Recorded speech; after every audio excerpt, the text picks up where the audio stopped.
Hey Vikings fans, Tyler here to talk to you about Pick and Shovelware and pickandshovelware.com.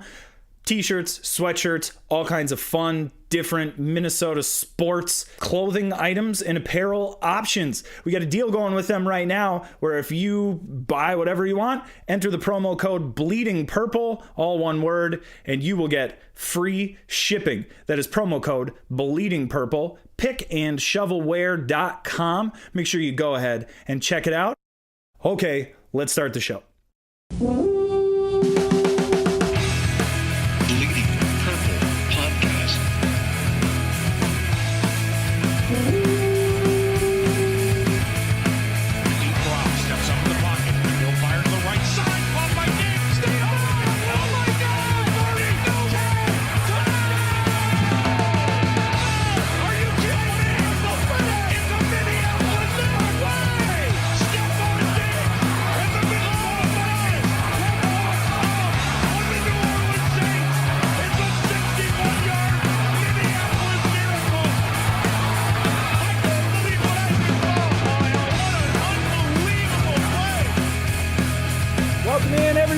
Welcome in to Bleeding Purple, a podcast about the Minnesota Vikings. My name is Tyler Haig.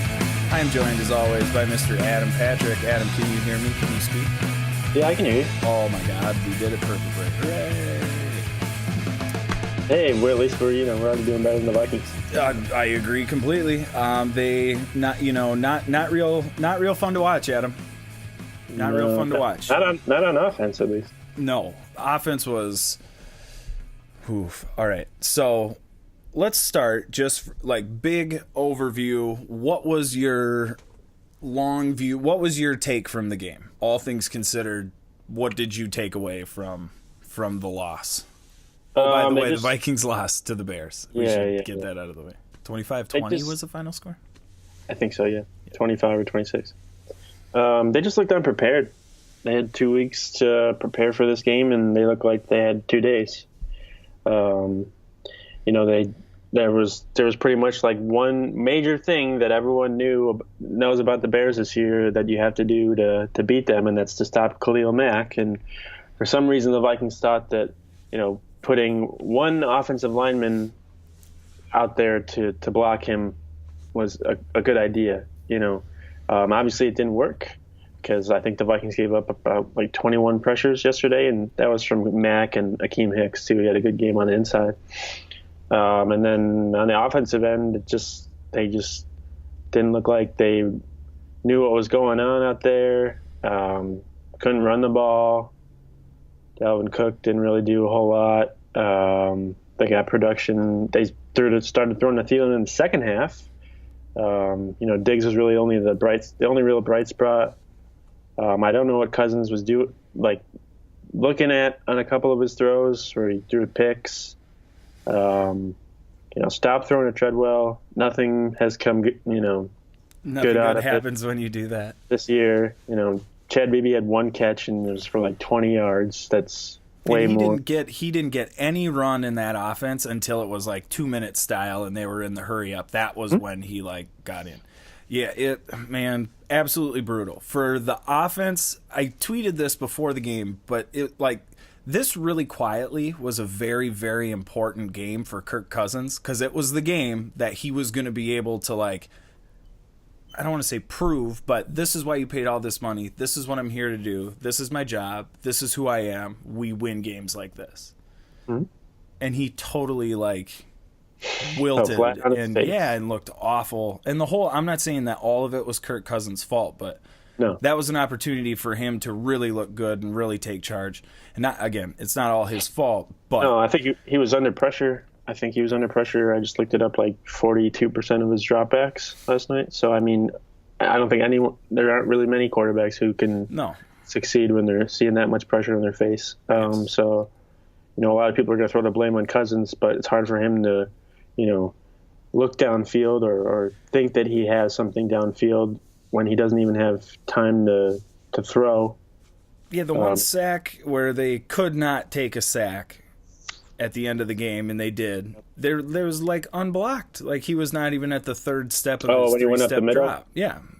Yeah, when Remmers was just like, nah, you can go up the middle, because letting guys up the middle is always a better idea than letting them go to the outside. It looked like there were multiple different communication issues on the offensive line, which would make sense because they haven't played together in a while. Some of them are coming, like this has been a different group almost every time they've played.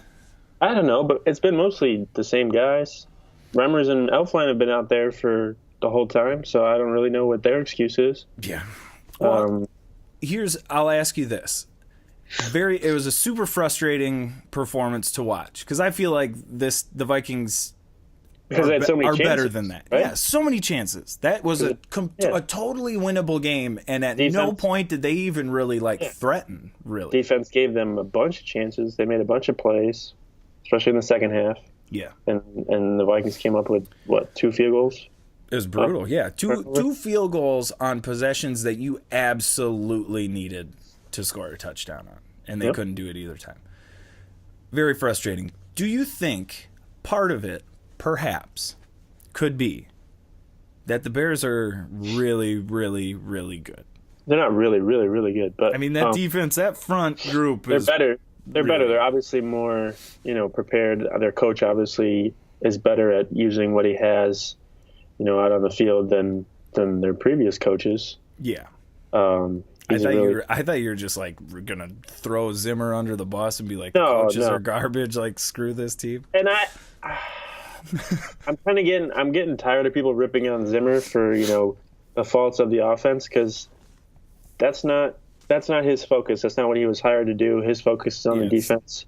We know that he says he tries to get involved in the offense, but everyone knows that his main focus is the defense.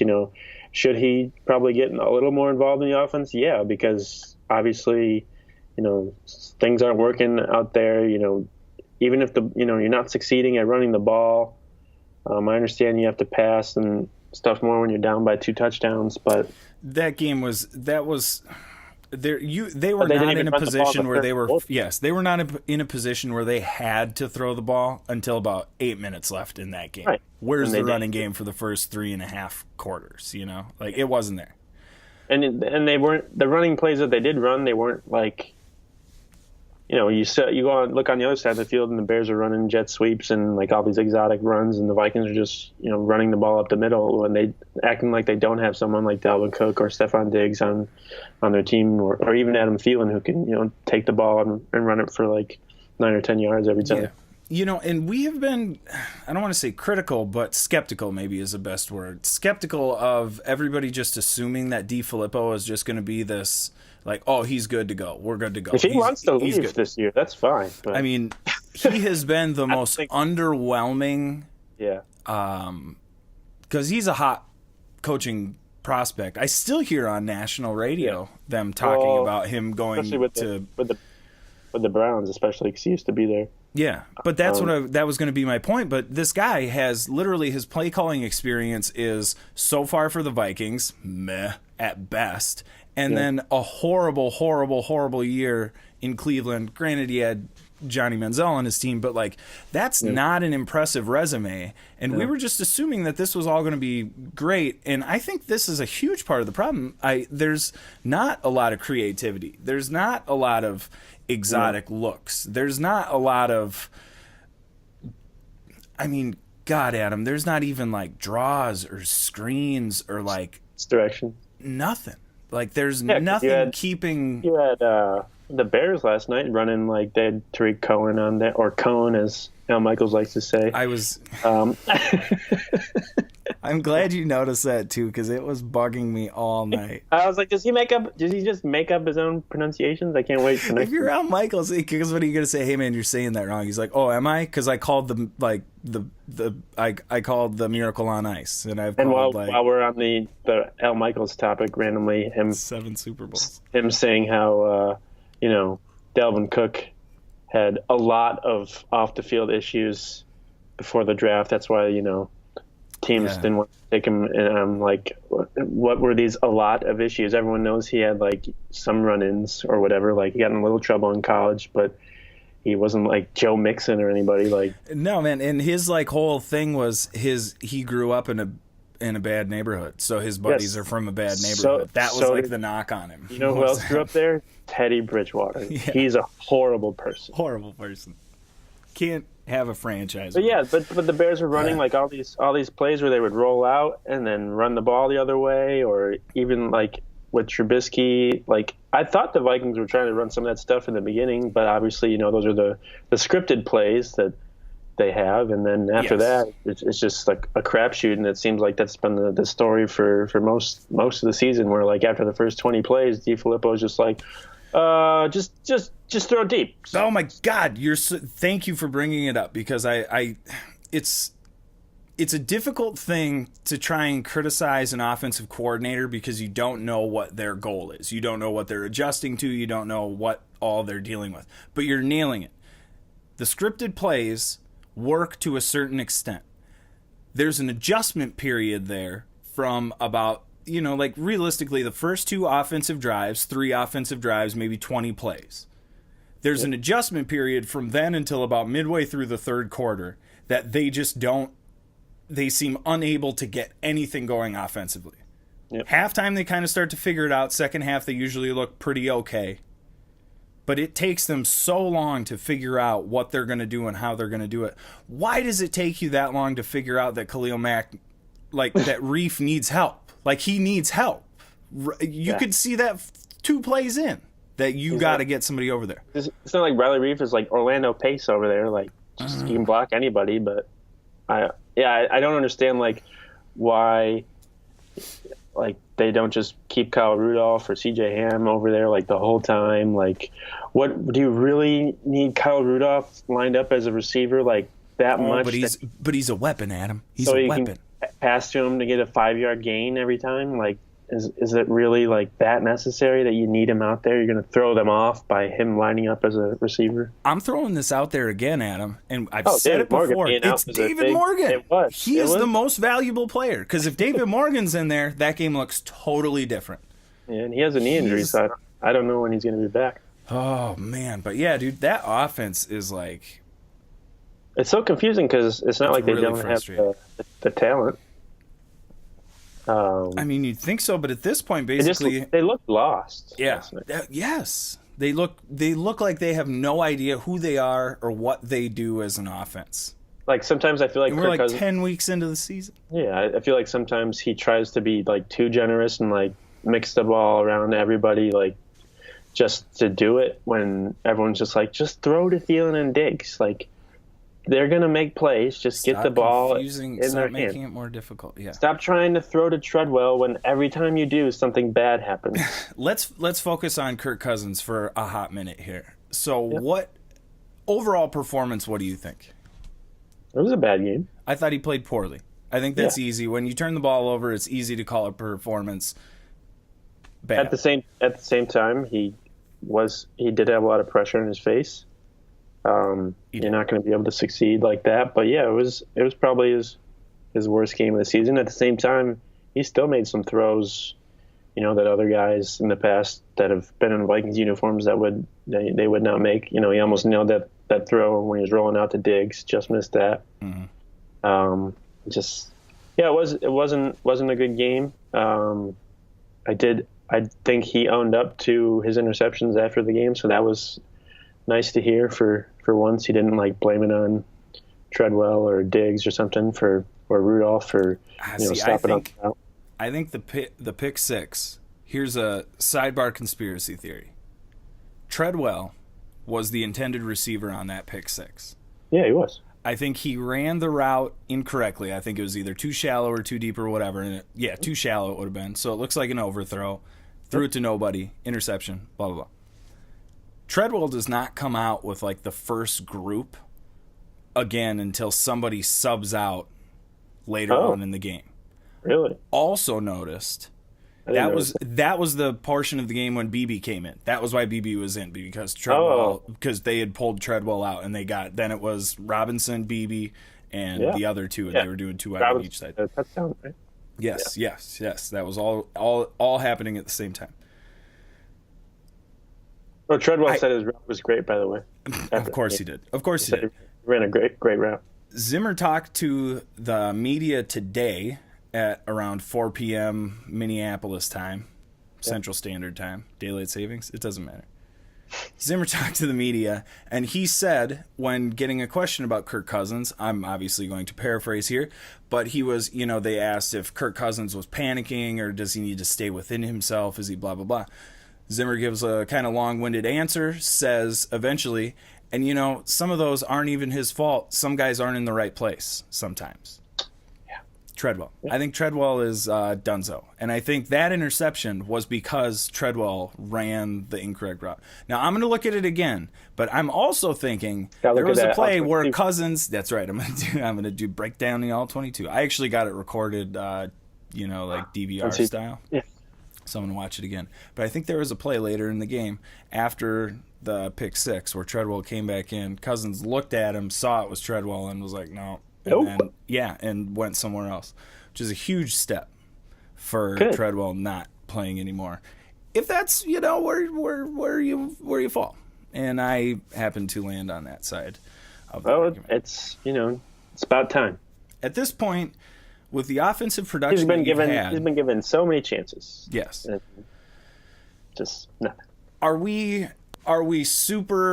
Are we very concerned about the offense going forward? Because we're talking about an offense that is capable, like Kirk Cousins throws. The Bears have a good defense. Let's not take anything away from their performance because they have a good defense. Yes, and they were playing at home and Soldier Field. The Vikings never do good there. Yes, I think Vikings fans were hopeful that the team would be able to win and had a little more confidence given that they had 2 weeks to prepare. But at the same time, it's just Soldier Field, just never good juju, going in there. No, it's never. No matter how good or bad the Bears are, it's always a tough place to play, and the Vikings always seem to not do that great. So. Mm-hmm.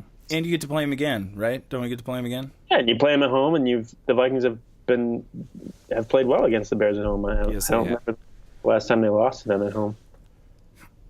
Where are you at with Trubisky? Do you think he's any good? I mean, obviously he looked pretty good for spurts. I think his offensive coordinator makes him look very good. Because he had some throws last night where you're like, oh, what are you doing, man? Like he almost gave the game. He was trying to give the game away to Xavier Rhodes. Had a pick six in his hand. I felt bad because I got up and was like, "Oh no!" and was too loud. The kids were woke up. That could have changed the game. Oh, could have changed everything.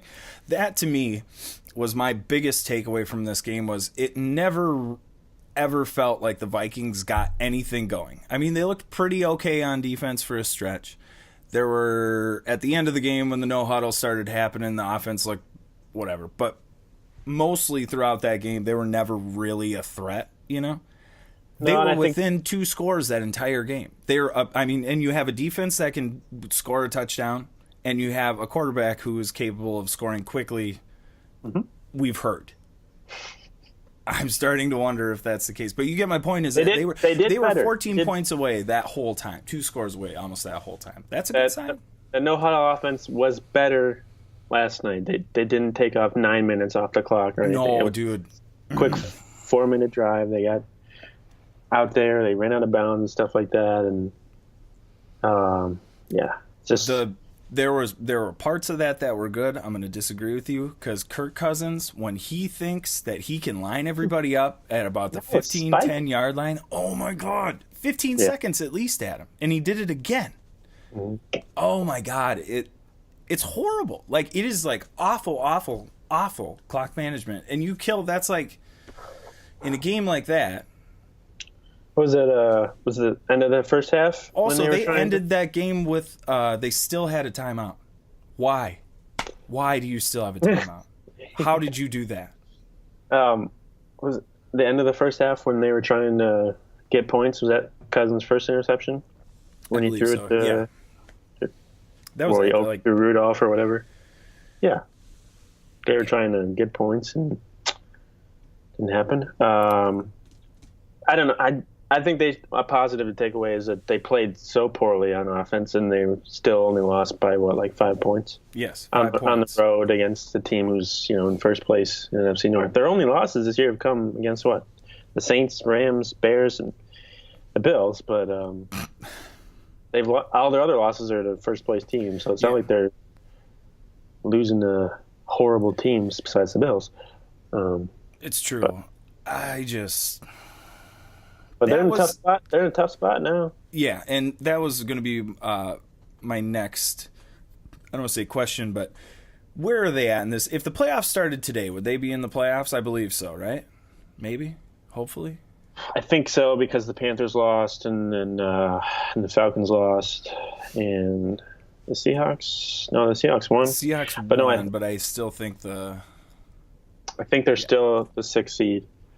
But it's not by much. It might only be even by half a game.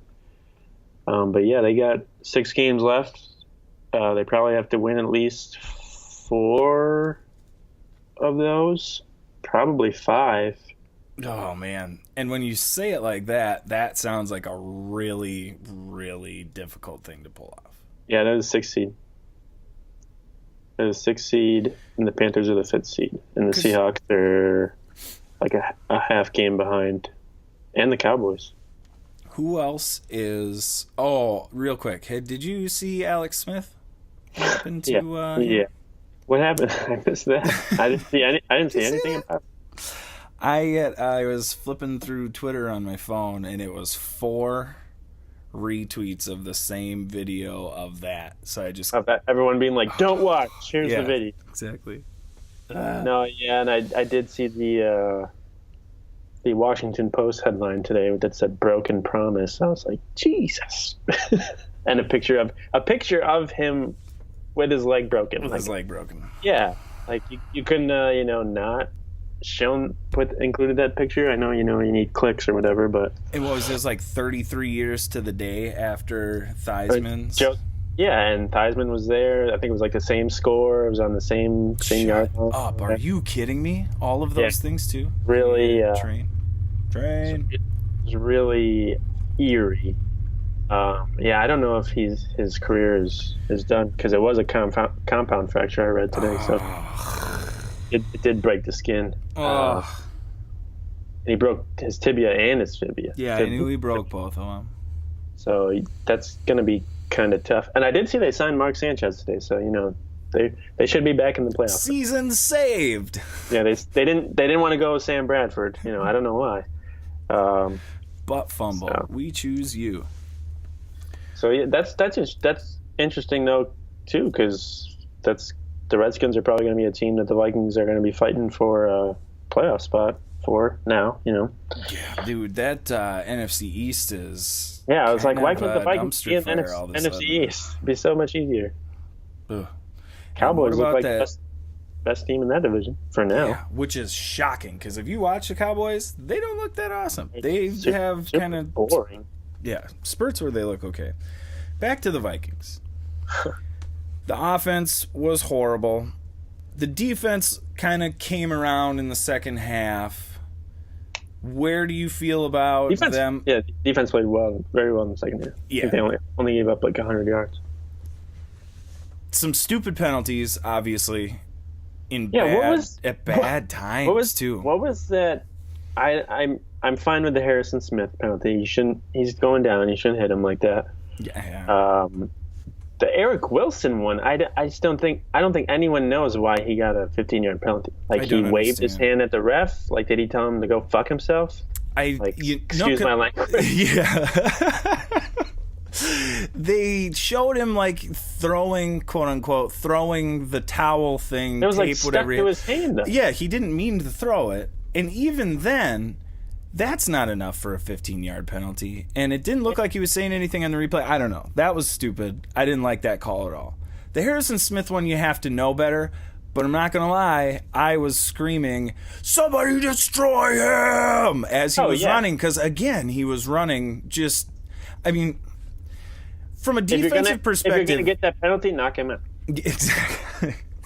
From a defensive perspective, if your best rushing attack was Mitchell Trubisky, if I'm on defense, I think we did our job. No, yeah, they did good. They stopped. He did well in the first half, scrambling around or whatever. But I think the second half they did a good job shutting him down. They did a pretty good job in the whole second half, shutting the Bears off. I don't think they